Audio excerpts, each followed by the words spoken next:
விளையாடு ஓய்ந்திருக்கலாகாது. அதுக்கு தான் சூப்பர் சரவணா ஸ்டோர்ஸ்ல சம்மருக்கு ஆடைகள் வாங்கும் போது outdoor games free. Super Saravana stores summer கோடையை கொண்டாடலாம்.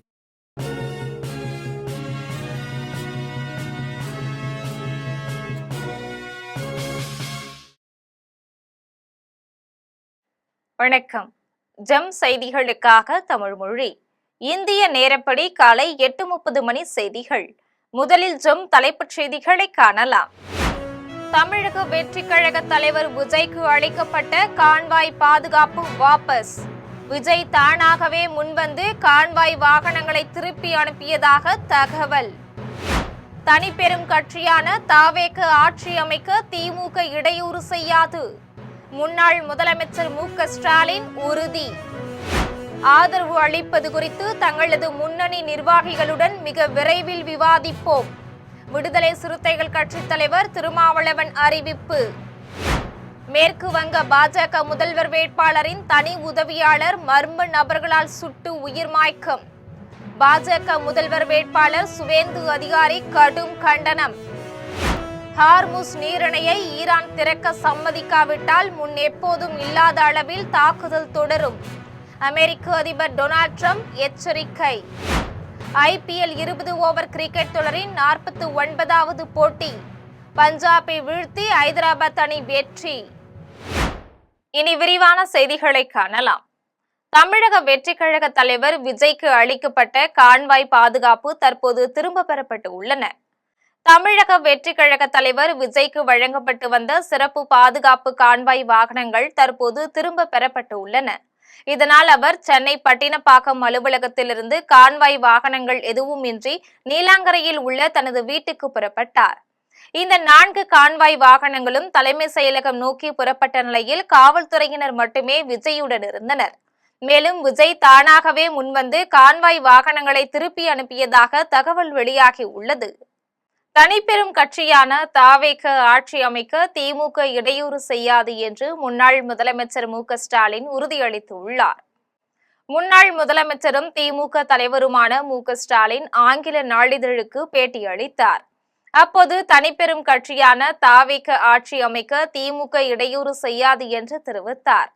விஜய் ஆட்சிக்கு 6 மாதங்களுக்கு எவ்வித இடையூறும் செய்யாமல் தொடர்ந்து தாங்கள் கவனிப்பதாக கூறினார். திமுக அரசின் திட்டங்களை தாவேக தொடர வேண்டும் என தான் எதிர்பார்ப்பதாக தெரிவித்தார். மகளிருக்கு மாதம் 2500 ரூபாய் அளிப்பது கடினம். ஆனால் திமுக அரசு வழங்கியது போன்று மாதம் 1000 ரூபாய் வழங்க வேண்டும் என்று கூறினார். ஆண்டுக்கு 6 இலவச சிலிண்டர்கள் தருவதாக விஜய் வாக்குறுதி கொடுத்துள்ளார். அது சந்தேகம்தான் என்றும், ஆனால் அதை செய்தால் மகிழ்ச்சி என்றும் தெரிவித்தார். மேலும் உடனடியாக தேர்தல் வருவதை திமுக விரும்பவில்லை எனவும், அரசமைப்பு குழப்பம் ஏற்படுவதையும் திமுக விரும்பவில்லை எனவும் கூறினார்.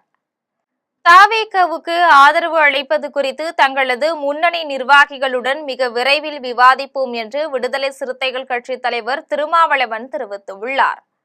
சென்னையில் விசிக தலைவர் திருமாவளவன் செய்தியாளர்களை சந்தித்து பேசினார். அப்போது தமிழக மக்கள் விஜய்க்கு ஆட்சி அமைக்க வாய்ப்பளித்துள்ளதாக தெரிவித்தார். அவர் அதை செய்ய வேண்டும் என்றும், இது மக்களின் ஆணை என்றும் கூறினார். ஆனால் அவருக்கு தனிப்பெரும்பான்மை கிடைக்கவில்லை. எனவே அவர் காங்கிரஸ், இடதுசாரி கட்சிகள், விசிக மற்றும் IUML ஆகியவற்றின் ஆதரவை கோரியுள்ளதாக தெரிவித்தார். இதில் ஏற்கனவே காங்கிரஸ் தமிழக வெற்றி கழகம் ஆட்சி அமைக்க தனது ஆதரவை வழங்கியுள்ளதாக கூறினார். இருப்பினும் இடதுசாரி கட்சிகளும் தங்களது கட்சியான விசிகவும் இன்னும் ஒரு முடிவை எடுக்கவில்லை. இதுகுறித்து தங்களது முன்னணி நிர்வாகிகளுடன் மிக விரைவில் விவாதிப்போம் என்று தெரிவித்தார். இந்த விவாதங்களுக்கு பிறகுதான் தாவேக தலைவரின் கோரிக்கை குறித்து தன்னால் ஒரு முடிவை எடுக்க முடியும் என்று தெரிவித்தார். மேற்கு வங்க தேர்தலில் மம்தா பானர்ஜியை வீழ்த்தி வெற்றி பெற்ற பாஜக தலைவர் சுவேந்து அதிகாரியின் தனி உதவியாளர் சந்திரா மர்ம நபர்களால் சுட்டு உயிர் மாய்க்கம் செய்த சம்பவம் பெரும் பரபரப்பை ஏற்படுத்தி உள்ளது. மேற்கு வங்காளத்தில் கடந்த மாதம் 2 கட்டங்களாக நடந்து முடிந்த தேர்தலுக்கான வாக்கு எண்ணிக்கை மே 4ஆம் தேதி நடந்து முடிந்தது. இந்த தேர்தலில் பாஜக தலைவர் சுவேந்து அதிகாரி வெற்றி பெற்றார். இந்நிலையில் பாஜக தலைவர் சுவேந்து அதிகாரியின் தனி உதவியாளராக செயல்பட்டு வந்த சந்திரா என்பவர் மத்தியாகிராம் பகுதியில் மர்ம நபர்களால் சுட்டு உயிர் மாய்க்கம் செய்யப்பட்டு உள்ளார். சமீபத்தில் நடந்து முடிந்த சட்டசபை தேர்தலில் பவானிபூர் தொகுதியில் திரிணாமுல் காங்கிரஸ் முதலமைச்சர் மம்தா பானர்ஜிக்கு எதிராக போட்டியிட்டு சுவேந்து அதிகாரி அவரை வீழ்த்தினார். இதில் சுவேந்துக்கு ஆதரவாக பணியாற்றியவர் சந்திரா. இதனால் சுவேந்து அதிகாரி வரலாற்று வெற்றியை பெற்றுள்ளார். இந்த சூழலில் சந்திரா சுட்டு உயிர் மயக்கம் செய்யப்பட்ட சம்பவம் அப்பகுதியில் பெரும் பரபரப்பை ஏற்படுத்தியுள்ளது. IPL 20 ஓவர் கிரிக்கெட் தொடரின் 49வது போட்டியில் பஞ்சாபை வீழ்த்தி ஐதராபாத் அணி வெற்றி பெற்றுள்ளது. ஐதராபாத்தில் 19வது IPL 20 ஓவர் கிரிக்கெட் தொடரின் 49வது போட்டி நடைபெற்றது. இந்த போட்டியில் சன்ரைசர்ஸ் ஹைதராபாத் மற்றும் பஞ்சாப் கிங்ஸ் அணிகள் மோதின. டாஸ் வென்ற பஞ்சாப் அணி பந்து வீச்சை தேர்வு செய்தது. இதன்படி ஹைதராபாத் அணி முதலில் பேட்டிங் செய்து 20 ஓவரில் 4 விக்கெட் இழப்புக்கு 235 ரன்கள் எடுத்தது. இதில் மிகவும் அதிரடியாக விளையாடிய இஷான் கிஷான் 55 ரன்களும், ஹென்றி கிளாசன் 69 ரன்களும் எடுத்தனர். இதையடுத்து 236 ரன்கள் எடுத்தால் வெற்றி என்ற இலக்குடன் களமிறங்கிய பஞ்சாப் கிங்ஸ் அணி 20 ஓவரில் 7 விக்கெட் இழப்புக்கு 202 ரன்கள் மட்டுமே எடுத்தது. இதில் சிறப்பாக விளையாடிய கூப்பர் கனாலி 107 ரன்கள் எடுத்தார். இந்த நிலையில் ஹைதராபாத் அணி 33 ரன்கள் வித்தியாசத்தில் பஞ்சாபை வீழ்த்தி வெற்றி பெற்றது. வியட்நாமுடனான நீண்டகால உறவுகளை இந்தியா பெரிதும் மதிப்பதாக இந்திய பாதுகாப்புத்துறை அமைச்சர் ராஜ்நாத் சிங் தனது சமூக வலைதள பக்கத்தில் செய்தி வெளியிட்டுள்ளார். இந்திய பாதுகாப்புத்துறை அமைச்சர் ராஜ்நாத் சிங் தனது சமூக வலைதள பக்கத்தில் செய்தி ஒன்றை வெளியிட்டுள்ளார். அதில் புதுடெல்லியில் வியட்நாமின் துணை பிரதமரும் பாதுகாப்பு அமைச்சருமான ஜெனரல் பான் வான் கியாங்குடன் ஒரு சிறப்பான சந்திப்பு நடைபெற்றதாக கூறினார். வியட்நாமுடனான நீண்டகால உறவுகளை இந்தியா பெரிதும் மதிப்பதாகவும் இந்தியாவுக்கும் வியட்நாமுக்கும் இடையிலான பாதுகாப்பு ஒத்துழைப்புக்கு மேலும் வலு சேர்க்கும் வகையில் தங்கள் பேச்சுவார்த்தை கவனம் பெற்றதாகவும் கூறினார். சமீபத்திய முன்னேற்றங்கள் நமது உறவில் ஏற்பட்டுள்ள நேர்மறையான உத்வேகத்தை பிரதிபலிப்பதாகவும் நமது மூலோபாய கூட்டாண்மையை மேலும் ஆழப்படுத்த ஆவலுடன் உள்ளதாகவும் அதில் பதிவிட்டுள்ளார். மேற்கு வங்க முதலமைச்சர் மம்தா பானர்ஜி வங்காளத்தை வங்கதேசமாக மாற்ற விரும்பினார் என்று மத்திய அமைச்சர் கிரிராஜ் சிங் குற்றம் சாட்டியுள்ளார். டெல்லியில் மத்திய அமைச்சர் கிரிராஜ் சிங் மேற்கு வங்க முதலமைச்சர் மம்தா பானர்ஜி பதவி விலக மறுத்தது குறித்து செய்தியாளர்களை சந்தித்து பேசினார். அப்போது மேற்கு வங்க முதலமைச்சர் மம்தா பானர்ஜி பதவிக்காலத்தில் ஒருபோதும் அரசியலமைப்பை மதித்ததில்லை என்று கூறினார். தொடர்ந்து வங்காளத்தை வங்கதேசமாக மாற்ற விரும்பினார் என்று குற்றம் சாட்டினார். அவர் தாமாக பதவி விலகவில்லை என்றால் அவரை பதவியிலிருந்து நீக்கும் அதிகாரம் ஆளுநருக்கு உள்ளது என்று தெரிவித்தார். தேசிய கல்விக் கொள்கை சமூகத்தின் அனைத்து தரப்பினரிடமும் கொண்டு சேர்க்கும் வகையில் நமது சமூகத்தில் உள்ள சுமார் 15 லட்சம் பள்ளிகள் செயல்பட்டுள்ளன என்று மத்திய அமைச்சர் தர்மேந்திர பிரதான் தெரிவித்துள்ளார். டெல்லியில் மத்திய அமைச்சர் தர்மேந்திர பிரதான் செய்தியாளர்களை சந்தித்து பேசினார். அப்போது தேசிய கல்விக் கொள்கை சமூகத்தின் அனைத்து தரப்பினரிடமும் கொண்டு சேர்க்கும் வகையில் நமது சமூகத்தில் உள்ள சுமார் 15 லட்சம் பள்ளிகள் செயல்பட உள்ளன என்று தெரிவித்தார். இது மாணவர்கள், ஆசிரியர்கள் மற்றும் சமூகம் ஆகியவற்றுக்கு இடையே ஒரு பாலமாக செயல்படும் என்றார். இந்த பாலத்தை அமைக்கும் பணியில் பள்ளி மேலாண்மை குழுக்கள் ஈடுபடும் என்றும் குழந்தைகளின் கல்வி, உடல்நலம், அதற்கான ஏற்பாடுகள் மற்றும் மனநலம் ஆகியவை இதில் உள்ளடக்கியுள்ளன என்றும் தெரிவித்தார். மேற்கு வங்கத்தில் ஏராளமான வாக்காளர்களின் பெயர்கள் வாக்காளர் பட்டியலிலிருந்து நீக்கப்பட்ட வழக்கு தேர்தலுக்கு பிறகு விசாரிப்பதில் என்ன பயன் உள்ளது என ஜம்மு காஷ்மீர் முதலமைச்சர் உமர் அப்துல்லா கேள்வி எழுப்பியுள்ளார். ஜம்மு காஷ்மீர் மாநிலம் பாரமுல்லாவில் ஜம்மு காஷ்மீர் முதலமைச்சர் உமர் அப்துல்லா மேற்கு வங்க தேர்தல் முடிவுகள் குறித்து செய்தியாளர்களை சந்தித்து பேசினார். அப்போது ஏராளமான வாக்காளர்களின் பெயர்கள் வாக்காளர் பட்டியலிலிருந்து நீக்கப்பட்ட வழக்கு தேர்தலுக்கு பிறகு விசாரிப்பதில் என்ன பயன் உள்ளது என்று கேள்வி எழுப்பினார். தற்போது அவர்கள் வெற்றி பெற்றுவிட்ட நிலையில் நாட்டின் பிற பகுதிகளில் என்ன மாதிரியான தாக்கத்தை ஏற்படுத்தும் என்பதை பொறுத்திருந்துதான் பார்க்க வேண்டும் என்று தெரிவித்தார். மக்களின் பாசம், அன்பு மற்றும் ஆசிர்வாதம் ஆகியவற்றின் காரணமாகவே தான் வெற்றி பெற்றதாக கர்நாடக முதலமைச்சர் சித்தராமையா தெரிவித்துள்ளார். கர்நாடக மாநிலம் மைசூரில் கர்நாடக முதலமைச்சர் சித்தராமையா பாகல்கோட் மற்றும் தாவணகெரே தெற்கு தொகுதிகளுக்கான இடைத்தேர்தல்களில் வெற்றி பெற்றதை தொடர்ந்து செய்தியாளர்களை சந்தித்து பேசினார். அப்போது மக்கள் எங்கள் அரசாங்கத்தையும் எங்கள் திட்டங்களையும் பாராட்டியுள்ளனர் என்பதை இந்த வெற்றி தெளிவாக உணர்த்துகிறது என்றார். மக்களின் பாசம், அன்பு மற்றும் ஆசீர்வாதம் ஆகியவற்றின் காரணமாகவே எங்களால் வெற்றி பெற முடிந்தது என்று கூறினார். கர்நாடகாவில் நிலவும் முதலமைச்சர் பதவிக்கான போட்டி குறித்து பேசிய அவர், கட்சியின் மேலிடம் எடுக்கும் முடிவுக்கு இணங்கவே நான் செயல்படுவேன். நான் தொடர்ந்து 5 ஆண்டுகள் பதவியில் நீடிக்க வேண்டும் என்று அவர்கள் கூறினால் நான் அவ்வாறே செய்வேன் என்று தெரிவித்தார். நாட்டின் ஜனநாயகத்தை சீர்குலைத்த மம்தா பானர்ஜியை தேசம் ஒருபோதும் மன்னிக்காது என்று பாஜக நாடாளுமன்ற உறுப்பினர் ரவிசங்கர் பிரசாத் விமர்சித்துள்ளார். பீகார் மாநிலம் தானாபூரில் பாஜக நாடாளுமன்ற உறுப்பினர் ரவிசங்கர் பிரசாத், மேற்கு வங்க முதலமைச்சர் மம்தா பானர்ஜி தனது பதவியை ராஜினாமா செய்ய மறுத்திருப்பது குறித்து செய்தியாளர்களிடம் பேசினார். அப்போது மம்தா பானர்ஜி தோல்வியடைந்து விட்டார். அவர் இந்த தோல்வியை மிகுந்த பணிவுடன் ஏற்றுக்கொள்ள வேண்டும் என்றார். தற்போதுதான் ராஜினாமா செய்ய போவதில்லை என்று அவர் கூறுகின்றார். இதற்கு என்ன அர்த்தம் என்று வினவினார். நாட்டின் ஜனநாயகத்தை எந்த அளவிற்கு சீர்குலைக்க நீங்கள் திட்டமிட்டுள்ளீர்கள் என்றும் தேசம் உங்களை ஒருபோதும் மன்னிக்காது என்றும் விமர்சனம் செய்தார். தொடர்ந்து அரசியலமைப்பின்படி மேற்கு வங்க சட்டமன்றத்தின் பதவிக்காலமே வரும் 8ஆம் தேதியுடன் முடிவடைகிறது. பின்னர் சட்டமன்றம் கலைக்கப்பட்டவுடன் உங்கள் பதவிக்காலமும் நடைமுறையில் முடிவுக்கு வந்துவிடும் என்று தெரிவித்தார். பதவி விலகிய பிறகுதான் முதலமைச்சர் நாற்காலியை இழக்க வேண்டுமானால் நாட்டில் பலரும் பதவி விலக மாட்டார்கள் என்று பாஜக நாடாளுமன்ற உறுப்பினர் மனோஜ் திவாரி தெரிவித்துள்ளார்.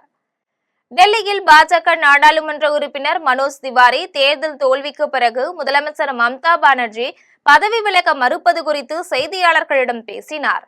அப்போது பதவி விலகிய பிறகுதான் முதலமைச்சர் நாற்காலியை இழக்க வேண்டும் என்ற நிலை இருக்குமானால் இந்த நாட்டில் உள்ள பலரும் ஒருபோதும் பதவி விலக மாட்டார்கள் என்றார். தொடர்ந்து இந்த நாடு அரசியலமைப்பின் அடிப்படையில் இயங்குகிறது. அந்த அரசியலமைப்பே கண்ணியமான முறையில் வெளியேறுவதற்கான வழிமுறையையும் வழங்குகிறது என்றும் கூறினார்.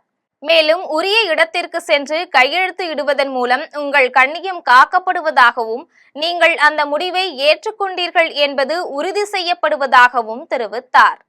தமிழக மக்கள் ஒரு மாற்றத்தை எதிர்பார்த்திருந்த நிலையில் அந்த மாற்றம் தற்போது வந்துவிட்டது என்றும் அந்த மாற்றமே தங்கள் தலைவர் விஜய் தான் என்று சிவகாசி தொகுதி தாவேக சட்டமன்ற உறுப்பினர் கீர்த்தனா தெரிவித்துள்ளார். சென்னையில் சிவகாசி தொகுதி தாவேக சட்டமன்ற உறுப்பினர் கீர்த்தனா செய்தியாளர்களை சந்தித்து பேசினார். அப்போது தமிழக மக்கள் ஒரு மாற்றத்தை எதிர்பார்த்திருந்த நிலையில் அந்த மாற்றம் தற்போது வந்துவிட்டது என்றும் அந்த மாற்றமே தங்கள் தலைவர் விஜய் என்றும் குறிப்பிட்டார். தொடர்ந்து பேசிய கீர்த்தனா, மக்கள் தனது தேர்தல் அறிக்கையை ஏற்றுக்கொண்டனர் என்றும் அந்த தேர்தல் அறிக்கை தனக்கு பெரிதும் கை கொடுத்தது என்றும் தெரிவித்தார். தாம் மாற்றத்தை கொண்டு வர வேண்டும் என்று மக்களும் விரும்புவதாகவும் அதையே அவர்கள் தன்னிடமிருந்து எதிர்பார்ப்பதாகவும் அவர் தெரிவித்தார். மத்திய அரசிடம் PM ஸ்ரீ திட்டத்தை செயல்படுத்துவது தொடர்பாக மத்திய அரசு தமிழ்நாடு தலைமை செயலாளருக்கு கடிதம் அனுப்பியுள்ளது. மத்திய அரசின் PM ஸ்ரீ திட்டத்தை செயல்படுத்துவது தொடர்பாக மத்திய அரசு தமிழ்நாடு அரசுக்கு மீண்டும் கடிதம் எழுதியுள்ளது.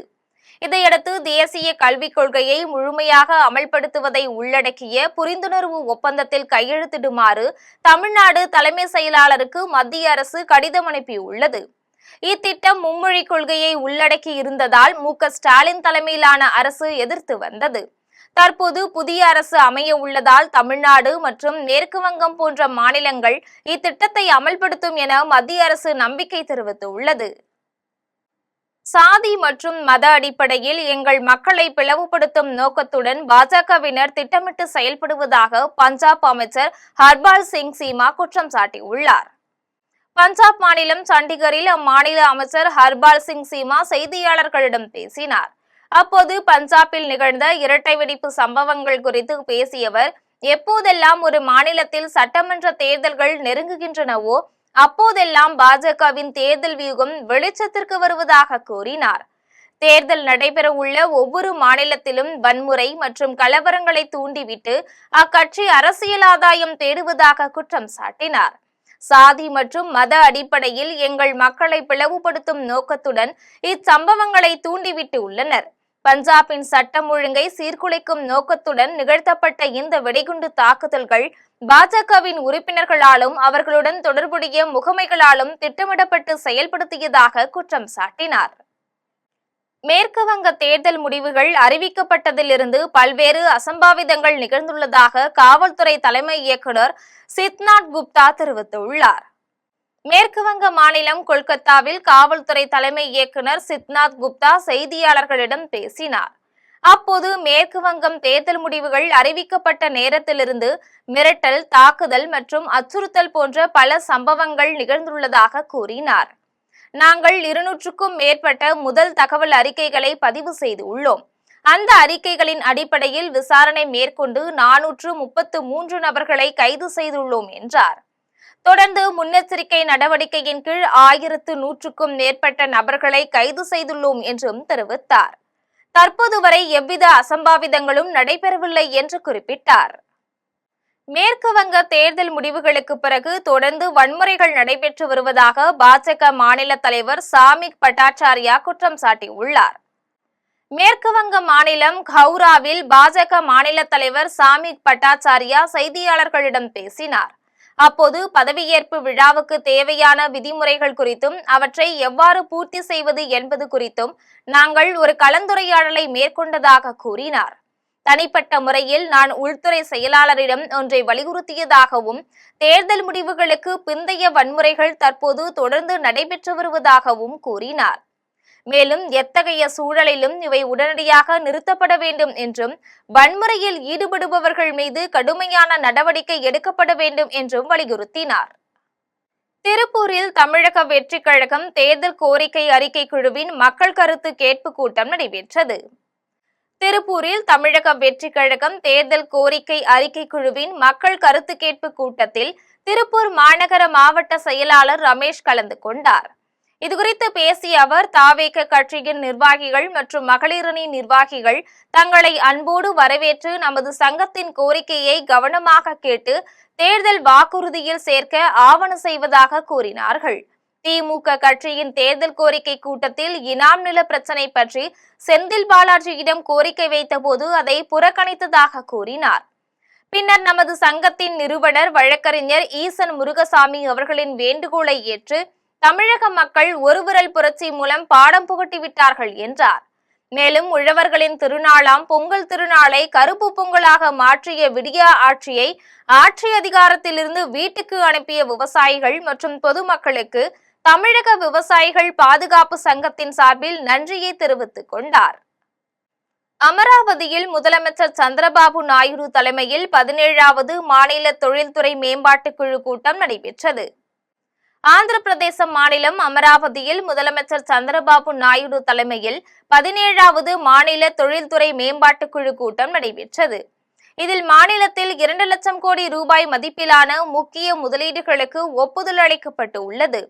விசாகப்பட்டினத்தில் ரிலையன்ஸ் தரவு மையம், ஸ்ரீ சத்யசாய் மாவட்டத்தில் சூரிய மின்சக்தி ஆலை உள்ளிட்ட முக்கிய திட்டங்கள் அடங்கும். இந்த முதலீட்டு ஒப்புதல்கள் மூலம் ஆந்திர பிரதேசம் முழுவதும் சுமார் 39,000 வேலைவாய்ப்புகளை உருவாகும் என எதிர்பார்க்கப்படுகின்றது. மேலும் மாநிலத்தின் தொழில்துறை வளர்ச்சியை விரைவுபடுத்த இத்திட்டங்களை உரிய காலத்திற்குள் செயல்படுத்த வேண்டியதின் அவசியத்தையும் அரசு வலியுறுத்தியுள்ளது. பக்தர்கள் தூய்மையான மற்றும் பசுமையான சூழலை பெறுவதை உறுதி செய்வதே எங்கள் முயற்சி என்று ருத்ரபிரயாக் மாவட்ட ஆட்சியர் விஷால் மிஸ்ரா தெரிவித்துள்ளார். உத்தரகாண்ட் மாநிலம் கேதார்நாத் தாமில் கழிவுகளை அகற்றுவது குறித்து ருத்ரபிரயாக் மாவட்ட ஆட்சியர் விஷால் மிஸ்ரா செய்தியாளர்களிடம் பேசினார். அப்போது கேதார்நாத் நகர பஞ்சாயத்து மற்றும் சுலப் இன்டர்நேஷனல் ஆகியவை இங்கு தூய்மையை பராமரித்து வருவதாக கூறினார். ஒரு பேலிங் இயந்திரம் நிறுவப்பட்டு கழிவுகள், குறிப்பாக பிளாஸ்டிக், சுருக்கப்பட்டு மேலதிக செயலாக்கத்திற்காக அனுப்பப்படுகின்றன. இது தூய்மை மற்றும் கழிவு மேலாண்மை முயற்சிகளை வலுப்படுத்துகிறது என்றார். சுலப் நிறுவனத்தை சேர்ந்த 100க்கும் மேற்பட்ட துப்புரவு பணியாளர்கள் பணியில் ஈடுபட்டுள்ளதாகவும் பக்தர்கள் தூய்மையான மற்றும் பசுமையான சூழலை பெறுவதை உறுதி செய்வதே எங்கள் முயற்சி என்றும் தெரிவித்தார். விருதுநகர் அருகே தொடர்ந்து நடக்கும் திருட்டு சம்பவங்களால் பொதுமக்களிடையே பெரும் அச்சத்தை ஏற்படுத்தியுள்ளது. விருதுநகர் மாவட்டம் காரியாபட்டியை சேர்ந்த சத்தியமூர்த்தி என்பவருக்கு சொந்தமான வீடு உள்ளது. இவர் தனது குடும்பத்துடன் லண்டனில் வசித்து வருகிறார். இந்நிலையில் வீட்டில் யாரும் இல்லாததை பயன்படுத்திக் கொண்ட திருடர்கள் இரவு நேரத்தில் இரும்பு கேட்டின் பூட்டை உடைத்து பணம், நகைகள் எதுவும் கிடைக்காததால் எதையும் திருடாமல் சென்றுள்ளனர். இதேபோன்று காரியாபட்டி NGO நகரில் உள்ள மற்றொரு வீட்டிலும் திருட்டு சம்பவம் நடைபெற்று உள்ளது. அங்கு சுமார் 2 லட்சம் ரூபாய் மதிப்பிலான வெள்ளி பொருட்கள் மற்றும் தங்க நகைகளை திருடர்கள் திருடி சென்று உள்ளனர். இந்த திருட்டு சம்பவம் தொடர்பாக காரியாபட்டி காவல்துறையினர் சம்பவ இடங்களுக்கு நேரில் சென்று ஆய்வு மேற்கொண்டனர். இதைத் தொடர்ந்து பொதுமக்கள் இரவு நேர காவலர்கள் அதிகரிக்க வேண்டும் என கோரிக்கை விடுத்து உள்ளனர். ஹார்முஸ் நீரிணையை ஈரான் திறக்க சம்மதிக்காவிட்டால் முன் எப்போதும் இல்லாத அளவில் தாக்குதல் தொடரும் என அமெரிக்க அதிபர் டொனால்ட் ட்ரம்ப் எச்சரிக்கை விடுத்துள்ளார். அமெரிக்க அதிபர் டொனால்ட் ட்ரம்ப் தனது சமூக வலைதள பக்கத்தில் ஈரான் பேச்சுவார்த்தை தொடர்பாக பதிவிட்டுள்ளார். அதில் ஹார்முஸ் நீரிணையை ஈரான் திறக்க சம்மதிக்காவிட்டால் குண்டுவீச்சு தாக்குதல்கள் தொடங்கும் என்று எச்சரிக்கை விடுத்தார். துரதிருஷ்டவசமாக அத்தாக்குதல்கள் முன் எப்போதும் இல்லாத அளவிலும் தீவிரத்துடனும் அமைந்திருக்கும் என்று கடுமையாக எச்சரித்தார். மீண்டும் ஜம் தலைப்புச் செய்திகள். தமிழக வெற்றி கழக தலைவர் விஜய்க்கு அளிக்கப்பட்ட கான்வாய் பாதுகாப்பு வாபஸ். விஜய் தானாகவே முன்வந்து கான்வாய் வாகனங்களை திருப்பி அனுப்பியதாக தகவல். தனிப்பெரும் கட்சியான தாவேக ஆட்சி அமைக்க திமுக இடையூறு செய்யாது. முன்னாள் முதலமைச்சர் மு.க.ஸ்டாலின் உறுதி. ஆதரவு அளிப்பது குறித்து தங்களது முன்னணி நிர்வாகிகளுடன் மிக விரைவில் விவாதிப்போம். விடுதலை சிறுத்தைகள் கட்சித் தலைவர் திருமாவளவன் அறிவிப்பு. மேற்கு வங்க பாஜக முதல்வர் வேட்பாளரின் தனி உதவியாளர் மர்ம நபர்களால் சுட்டு உயிர் மாய்க்கம். பாஜக முதல்வர் வேட்பாளர் சுவேந்து அதிகாரி கடும் கண்டனம். ஹார்முஸ் நீரிணையை ஈரான் திறக்க சம்மதிக்காவிட்டால் முன் எப்போதும் இல்லாத அளவில் தாக்குதல் தொடரும். அமெரிக்க அதிபர் டொனால்ட் ட்ரம்ப் எச்சரிக்கை. IPL 20 ஓவர் கிரிக்கெட் தொடரின் 49வது போட்டி. பஞ்சாபை வீழ்த்தி ஐதராபாத் அணி வெற்றி. இத்துடன் ஜம் செய்திகள் நிறைவடைகின்றன. மீண்டும் ஜம் செய்திகள் மதியம் 1:30 மணிக்கு. உடனுக்குடன் செய்திகளை காண jamlive.tv என்ற இணையதளத்தில் இணைந்திருங்கள். நன்றி, வணக்கம்.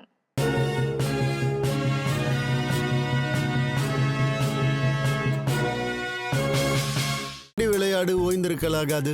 அதுக்கு தான் சூப்பர் சரவணா ஸ்டோர்ஸ்ல சம்மருக்கு ஆடைகள் வாங்கும் போது அவுட்டோர் கேம்ஸ் ஃப்ரீ.